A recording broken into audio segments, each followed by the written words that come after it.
Welcome to FailCraft, the podcast where we dive into the messy, real side of success and explore how setbacks become the stepping stones to growth and clarity.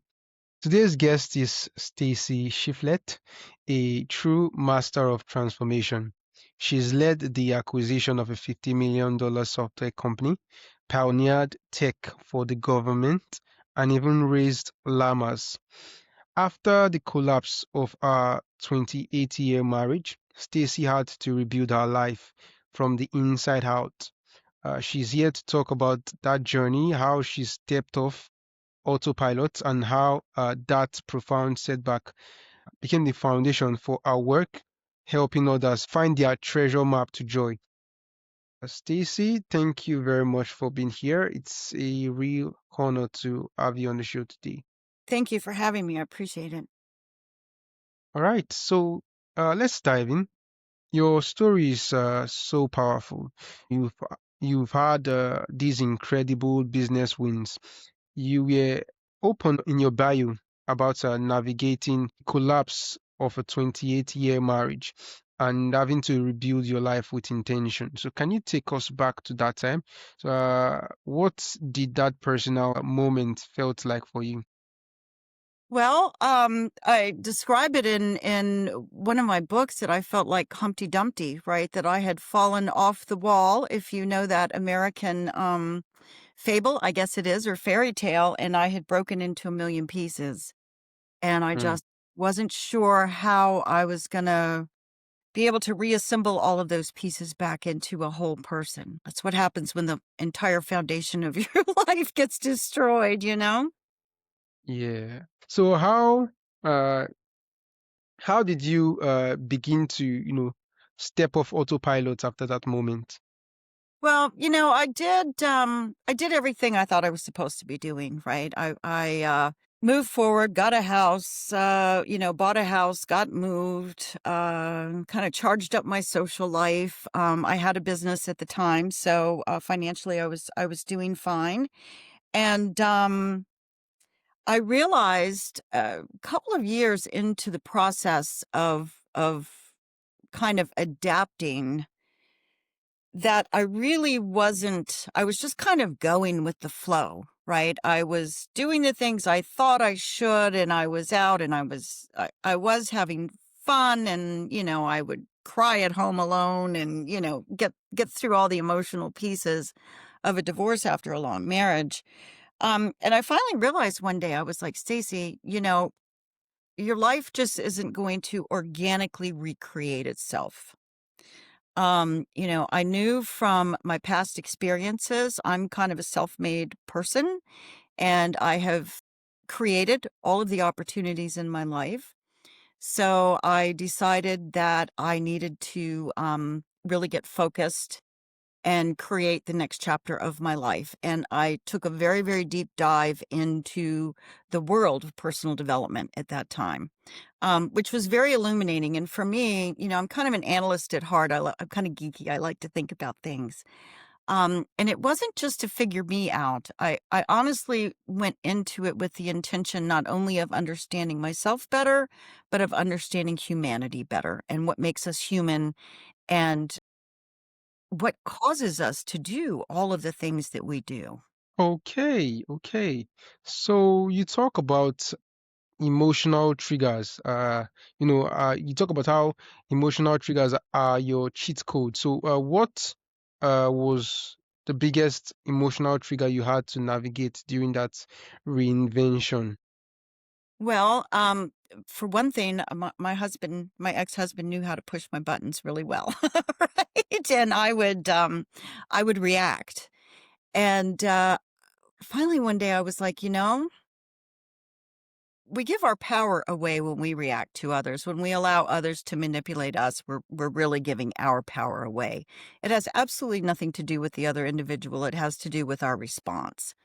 Um, so I changed my response, and it's such a powerful, life-changing strategy to learn what your emotional triggers are and learn to navigate them with grace. They're actually what I call waypoints on our treasure map to joy because they're reflective of something within us.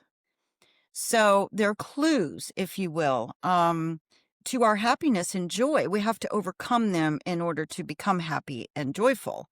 So anyway, to that point, um, if I only had one piece of advice for people, it would be to calm your emotional triggers. Dig into them, figure out what they are all about, and learn how to navigate those better. Okay, okay. So how did you, learn to see uh, emotional triggers, as a waypoint to joy instead of a roadblock? Well, if we calm them, then we're not in a reactive state, right? So we can't be proactive and reactive at the same time. And I think that it serves us better if we are proactive rather than reactive. And it's quite a journey. I have a workbook and it's free and I'll offer it to your guests at the end of the show. It's available on my website. And it's a series of questions and it kind of really gets you to thinking about what creates those negative emotional responses in yourself. And it invites you to view them from different perspectives and to challenge them, but in such a way that you regain control over them instead of reacting to someone else. And oftentimes we just don't even realize, we have such a habit of saying, oh, it's just me. Well, okay, it is just me, but we can always strive to do better and be better is kind of my philosophy. So we don't have to accept that it's just our personality or it's just our way or it's just our manner. We get to design and define and redefine all of that as we go through life. All right, all right. So, did that, personal experience of rebuilding your life, contribute to giving you the $50 million mindset to pull off that, incredible business acquisition with no money down? Was there a connection at all? Yeah, no, I actually did that well in advance of my divorce. And another thing that I tend to do naturally is I listen to that little voice. I call it the little voice. We have these ideas. And I woke up one morning with the idea to acquire this software company. And it was a company that I was familiar with. I had worked in that space for many, many years, federal government acquisition here in the United States. And the interesting thing was I followed it, right? I didn't tell myself that I couldn't do it. I said, all right, I'm going to make some phone calls and I'm going to explore this. And when I called the owner of the company, because I knew them, as I said, they had just listed the business for sale. And so he referred me to a broker, right? So at first I was like, oh, but although I was disappointed, it was the best thing because I didn't have the money to buy this software company. So I needed investors. So I set about learning about the process. I pulled somebody in on the process with me that had some experience that I didn't have, that we could balance each other out.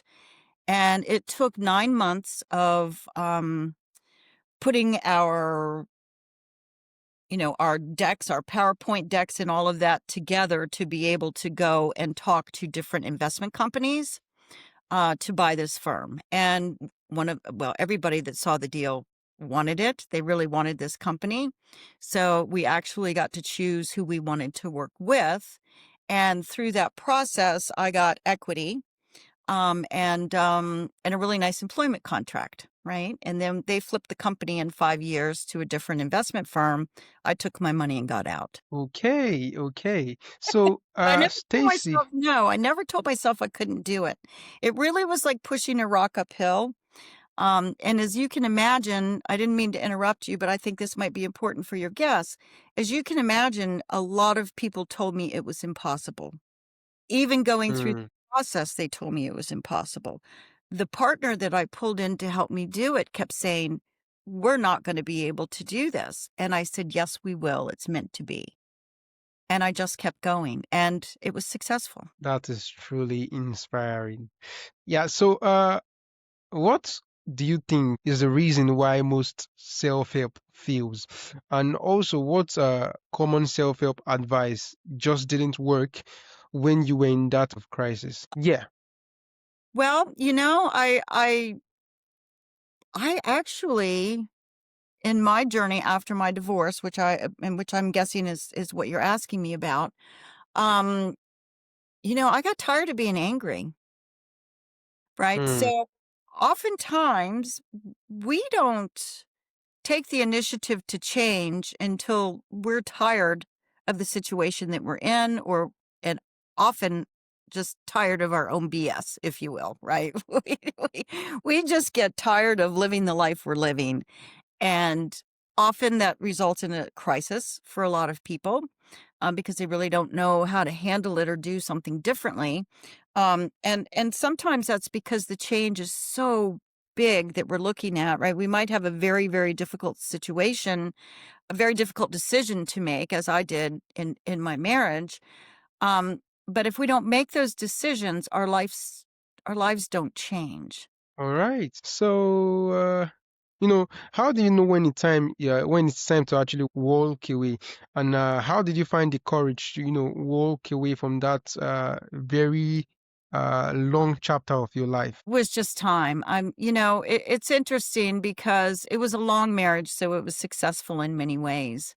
Um, it was until it wasn't, and often we see things in the rear view mirror that perhaps we should have seen earlier, or we saw but we ignored.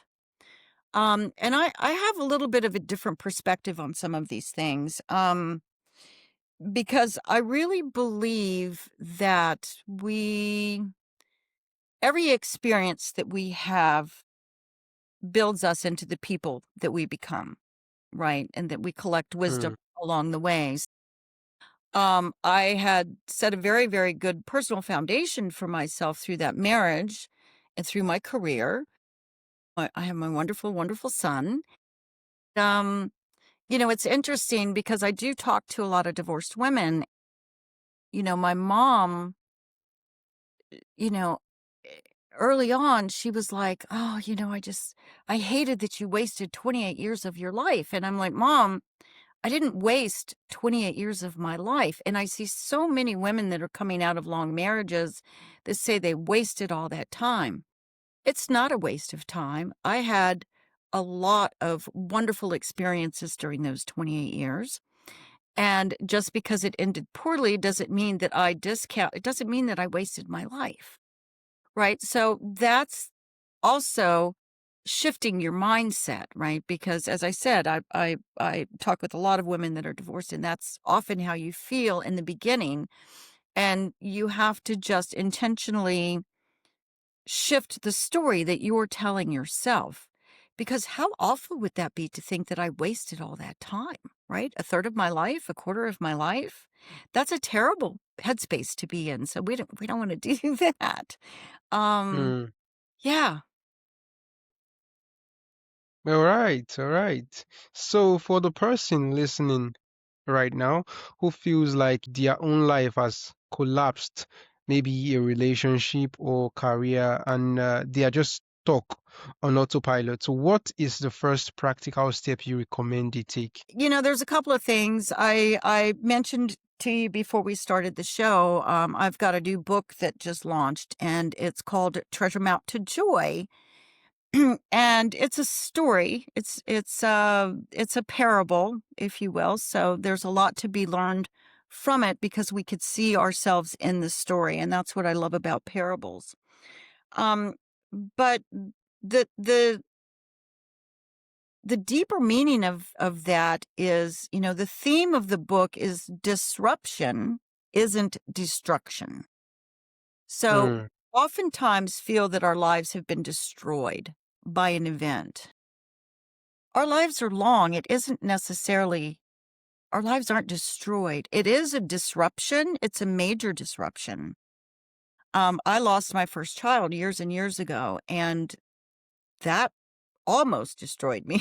But again, it's a disruption, right? I wouldn't have the son I have today had that child lived. Um, And, we just have to adapt over time. And we have to constantly, we aren't trained to really sit down and evaluate our lives, our current life, right? We so often think we know what the problem is and we want to jump to solving the problem, but it's often the wrong problem. I think there's really two things that we need to do. First of all, we need to really evaluate and do an assessment of our current situation. And then after that, we need to sit and say, okay, how would I really like to feel and what would I like to be experiencing in all these rich dimensions, all these different areas of our lives?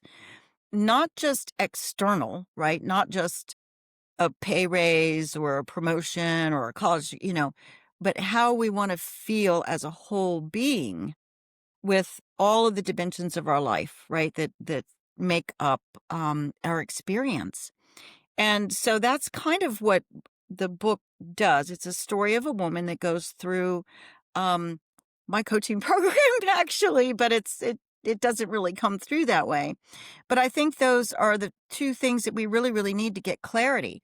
If we don't know where we are and really take a deep look at that, a heartfelt, soulful look at that, how can you chart a path to where you want to go? If we want to go anywhere, we have to know where we're starting from and where we're going, right? That's simple GPS.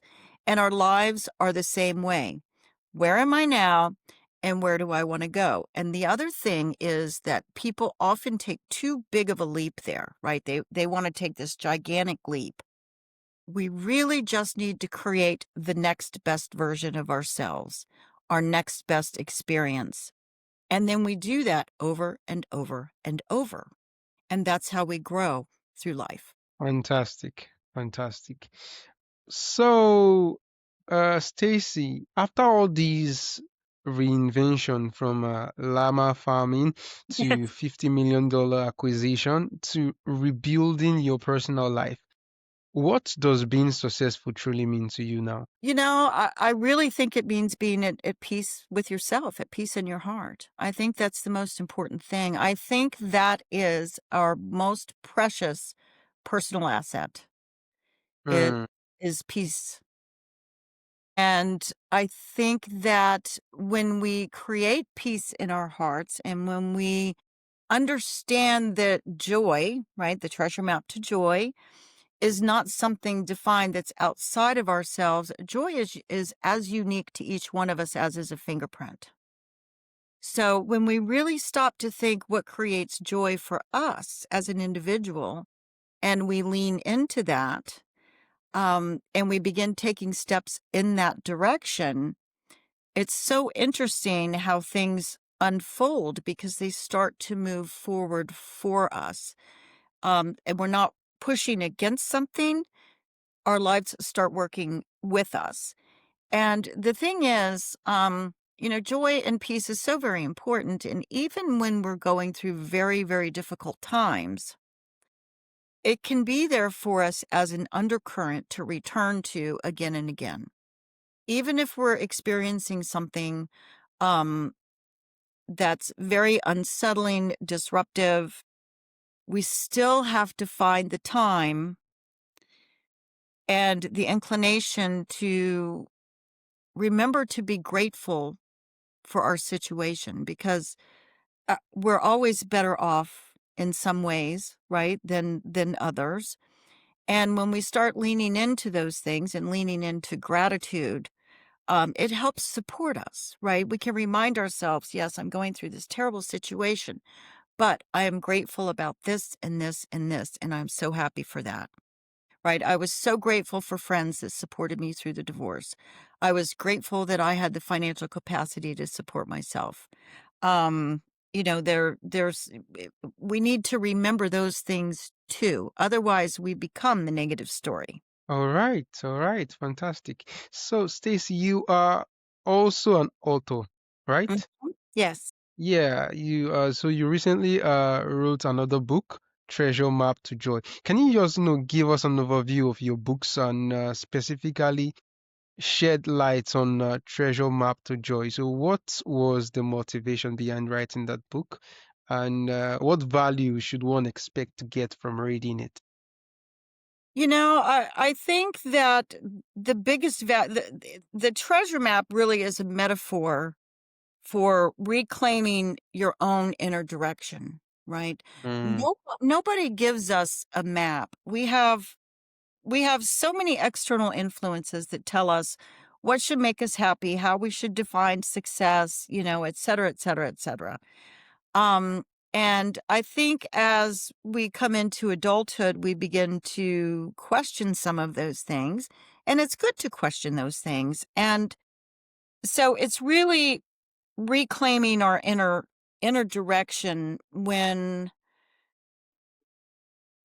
I have a way of putting it often. So when the momentum of our lives is created by the activities of our lives, right? We're busy, our schedules, we're going, going, going. Instead of intentional action that is aligned with what we want to create, that's where we get into trouble.